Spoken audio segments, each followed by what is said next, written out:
Hello guys, நம்ம இந்த வீடியோவில் என்ன பார்க்க போகிறோம் அப்படின்னா, யாரெல்லாம் ஜிஎஸ்டி ரிஜிஸ்ட்ரேஷன் பண்ணணும், ஜிஎஸ்டி ரிஜிஸ்ட்ரேஷன் பண்ணுறதுக்கு என்னென்ன டாக்குமெண்ட்லாம் தேவைப்படுது அப்படிங்கிறத இந்த வீடியோவில் பார்க்க போகிறோம்.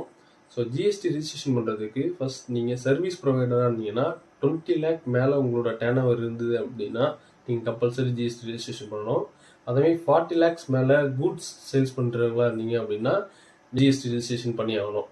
ஸோ அந்த ஜிஎஸ்டி ரிஜிஸ்ட்ரேஷன் பண்ணுறதுக்கு தேவையான டாக்குமெண்ட்ஸ் என்னன்னு பார்த்தீங்க அப்படின்னா, ஸோ உங்களோட PAN card, Aadhaar card, bank passbook, passport size photo, so நீங்கள் பிஸ்னஸ் பண்ணக்கூடிய பில்டிங்க்கு proof, for example EB bill, tax pay receipt, rental or release document, ownership document, so இந்த மாதிரி டாக்குமெண்ட்ஸ் கொடுத்துக்கலாம்.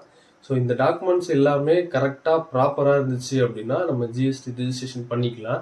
இந்த ஜிஎஸ்டி ரிஜிஸ்ட்ரேஷன் பண்ணி எத்தனை நாள் ஆகும், என்னென்ன கொரிஸ்லாம் வரும் அப்படிங்கிறத நம்ம தொடர்ந்து பார்ப்போம்.